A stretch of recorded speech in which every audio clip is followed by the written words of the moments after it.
Stand if you think it's you. We're pointed about further back. Yes.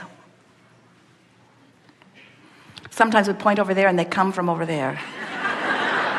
Very optimistic. Sometimes we point over there and they lean into it.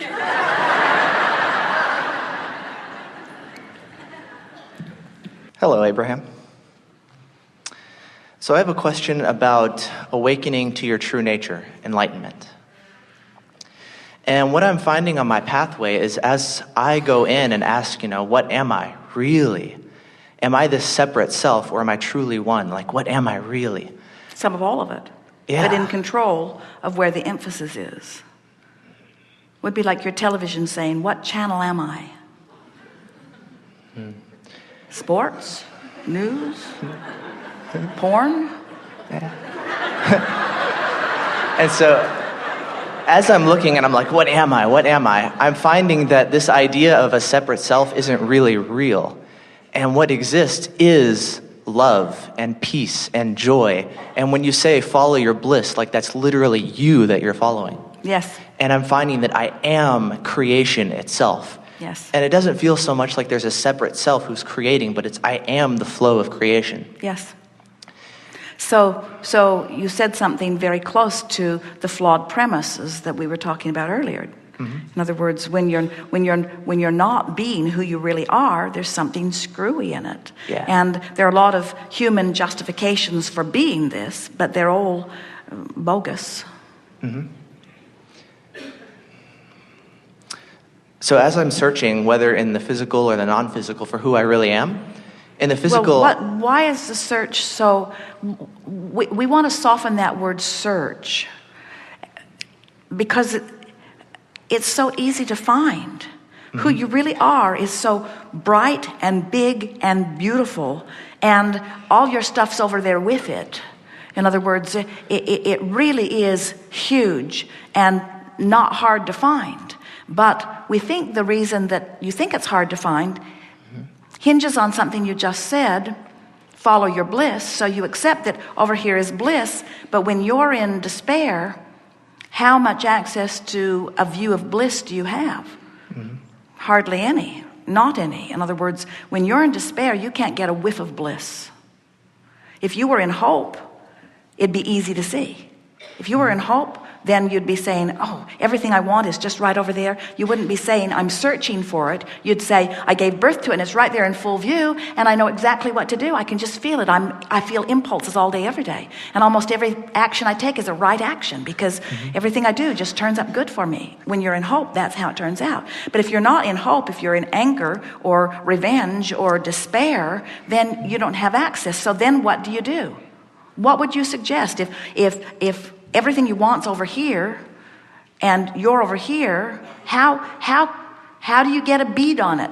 And so when you say I'm searching for it, you've got to ask yourself, so what would be my clue? I can't ask others because they've all got different vortexes and they're in different places and they're selfishly oriented and they're not anything about my gap. So I can't ask other for guidance. I can't look to history because it hasn't got anything to do with me. I can't read some book because it's written in general terms. Where do I hook up with my guidance? How would I know? Mm-hmm. Well, I should find bliss. Well, thanks a lot for that.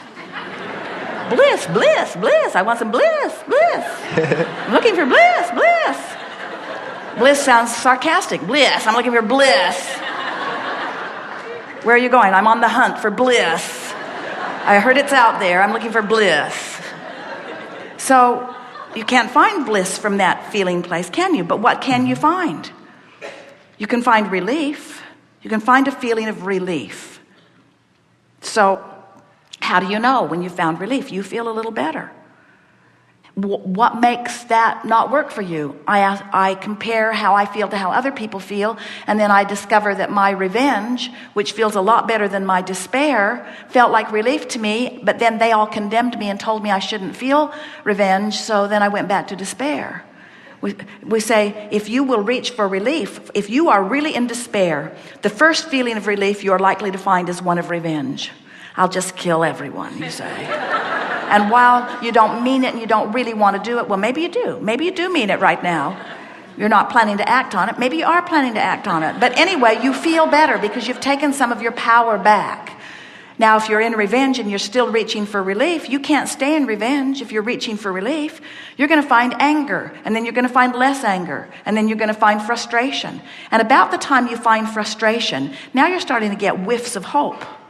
And about the time you feel hope, now you can get whiffs of bliss, you see. But you have to be aware that the way you feel is your clue. Mm-hmm. Kate, when she's 6 now, she was 3 or barely 4. She brought little cars to the hotel room and wanted to hide them for Jerry and Esther. I will hide it and you will find it, she said. And Esther thought, this isn't going to be easy because the car was very small and the room was very large and Kate is very clever. And Esther thought this game might take all day long. And then Kate said, I'll give you clues. When you're warm, when you're close, I'll tell you you're warmer. And when you're far from it, I'll tell you you're colder. And so she said, you're getting warmer, you're getting warmer, you're getting warmer. Now you're colder, now you're colder. They found the little car every single time because Kate knew where it was and she gave good clues. And that's the thing. When you say, I'm searching for something, we say, there's searching. You got clues. You got clues. This thought is way off track. This thought is closer. This thought's closer still. This thought's closer still. How do you know? Because this thought feels awful, and this thought feels less awful, and this thought feels less awful, and this thought feels better, and this thought feels better still. The way you feel, you say. But there's a big flawed premise that all of you have to sort of get over, and that is that things just happen, and that life's just hard, and that you're not supposed to feel good, and that you just have to take your lumps, and that there's not any gain unless there's some pain. And those are all false premises. They fly in the face of law of attraction. They fly in the face of your own guidance system. Mm-hmm. You mentioned about things just happening. As I start losing a sense... In what context? As, like, from duality and non-duality. If there are no separate anythings, there's just creation happening. And when there's creation happening, it seems almost like it's arising spontaneously. And from this place of just this flow of creation, I don't understand how thought is, like, injected into the flow of creation. Well, why it's not injected into it.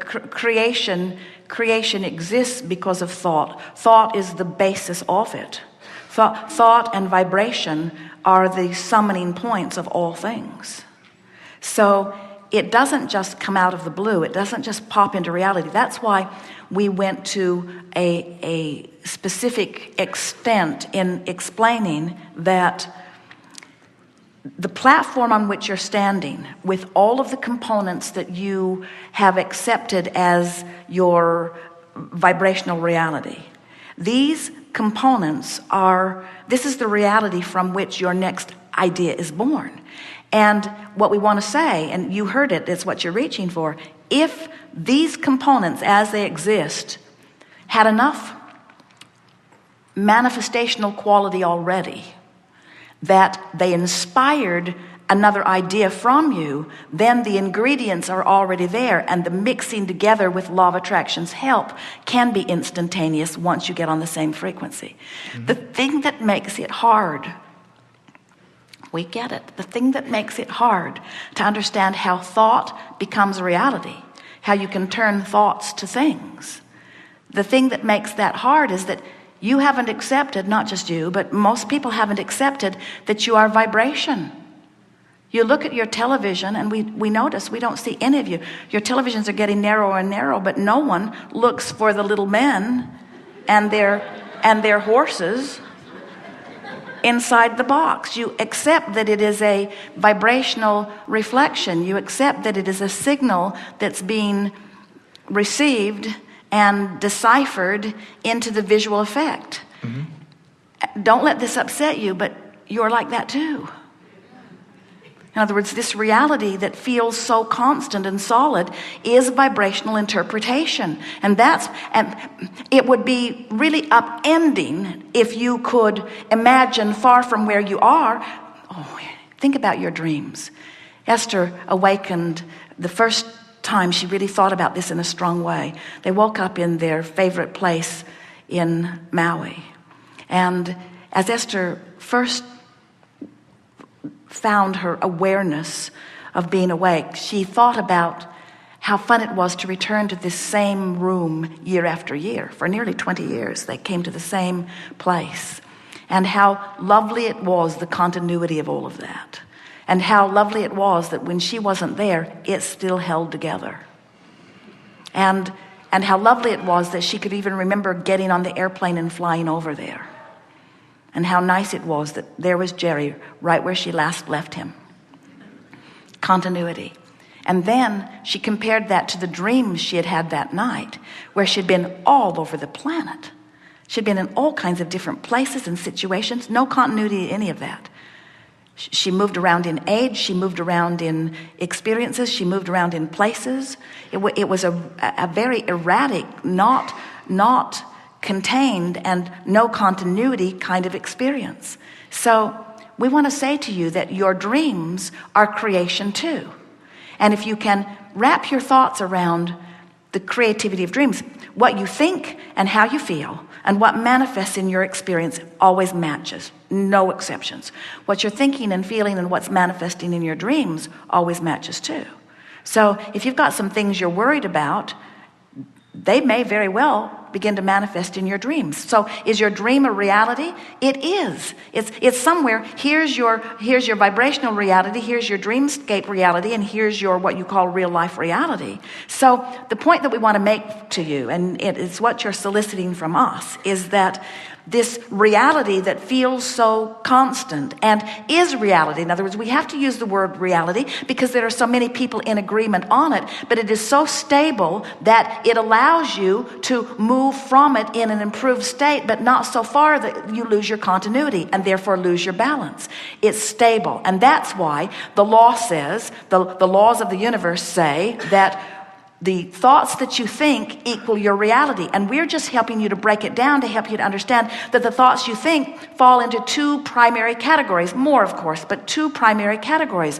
What you desire and what you believe about what you desire. Everything is about that. When you really want something and you believe it, you're offering one signal that makes that actualization happen. That jump, what was the word you used? That leap, that moving from what you say as nothingness into somethingness, that happens. It's like you talk about the Big Bang. Well, this is like a little Big Bang. When you desire it and there's no resistance called doubt, you want it and you believe it, you're offering one signal, and now it must show itself to you because you've tuned your receiver of life so that it must actualize around you. And because you didn't leap so far, many of those who are watching you will be able to observe it because you didn't create it out of nothingness. You created it out of somethingness. You created it out of the brinkiness. It was on the brinkiness of beingness. And that we're just wanting you to understand there is so much in this vibrational reality that is on the brink of being that if you would just allow just a little more, so much would be your abundance, you say. Now, did we get to where you were going, or are you still hanging out there? Still kind of not quite there yet. So say it again. It feels like you were talking about dreams. Like the dream feels like something I'm witnessing when I'm asleep, for example. And this real life also feels like something that's being witnessed. It doesn't feel like it is me. But what we want to say, that's perfect, because that leads us right into helping you to bridge this. All that life is in its reality, in its dream reality, is perception. Mm-hmm. In other words, it's all what you are perceiving it to be. You are the translator of it. And because so many of you have joined here in this cooperative dance, you get hung up because unless everybody agrees on it, then you're reluctant to agree. And that's that bogus, flawed premise that we've been talking about. Just because so much of the world believes in this contagious disease doesn't mean that you have to be a part of it. Just because of the world believes as they do doesn't mean that you have to. And when you understand that there are bigger laws that hold more credence and that there is a bigger reality that is really who you really are, and you start tuning yourself to your bigger reality, then you could walk among sick and not get sick. then you can be the uplifter, then you can be the healer that you were born to be, you see. Yeah. Really what we are attempting to do in the conversation that we have with all of you so often is to shake you loose of your reality a little bit and get you to focus upon where you're going. When you drive your vehicle, you don't get a very good result if you're looking right at the road as you drive. It's better if you look up where you're going. And it's sort of like that. Where you are is the bouncing off place of where you're going, but let it be more about the bouncing off place and less about the justification for what I'm trying to achieve. You're on the brink of something here. Yeah, I almost feel like my motivation itself is kind of dissolving. Like there's nothing in the world that I really want. All it is that I'm seeking from this life experience is to literally know and be myself. Well, everything that you want, whether it's a material object or a pile of money or a relationship or an experience or a circumstance or an event, everything that you want it because at the basis of that desire is your belief that in having it you will feel better. And in tuning into who you are, you'll feel better too. So all of these desires that are born out of life, they're just your touchstones to continue to call you forward. In other words, it's the enthusiasm for life that is life, not the creating of the thing. The world doesn't really need another painting, but it's sure fun to paint one. And it's sure fun to find one, and it's sure fun to figure out where to hang it, and it's sure fun to enjoy it. In other words, we want you to, as we are playing together today, to begin to realize that from the non-physical point of view, not one of you came here into this body and into this time-space reality because it needed to be done. Not one of you said, all right, I'll go. I'll help. Not one of you said that. Every one of you wanted to go. And why did you want to go? You wanted to go because you knew this platform that was totally new because it's leading edge physical time-space reality, you knew it would inspire a new idea. And the idea of a new idea being inspired is life-giving. You loved the idea of a new idea. You said, I'll go forth and a new idea will be born and I won't be a match to it at first. And so I'll get to mold the clay of energy into alignment, and I'll get to feel when I'm not in alignment, and I'll get to feel when I am, and I'll get the feeling of relief and the feeling of exhilaration as I apply myself deliberately with the power of my mind tools. And I'll come into alignment with it, and then the laws of the universe will make this idea a manifested reality that I'll get to share in with others. Others will see it. I will see it. I will get to feel the exhilaration of that, and then I will get to stand on this new place, now with new contrast, which will give birth to more. None of you said, I'll go get it done. All of you said, I'll go, and won't it be fun being and doing? Won't it be fun? Won't it be life-giving? Isn't it fun to have something to think about? And isn't it fun to focus on it? And isn't it fun to see the effect of my focus? And isn't it fun to feel the progress of my focus? And isn't it fun to feel the energy of life moving through me? Isn't it fun? That's what you said, every one of you. Won't it be nice to be there in that leading edge environment where new inspiration runs rampant? And won't it be nice to take my guidance with me? The only thing that from your point of view, any of you's point of view, that could even be seen as having gone a little screwy, from our point of view, we don't see it that way. But if you say what's gone wrong, it's that you get hung up in step one.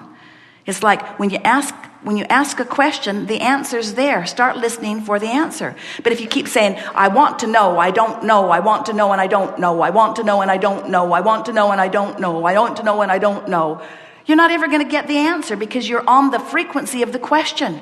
If you beat the frequency of the problem, even though the solution's over here saying, over here, over here, over here, follow the breadcrumbs, over here, over here. When you're beating the drum of the problem, you're blind to the path of the solution, you see.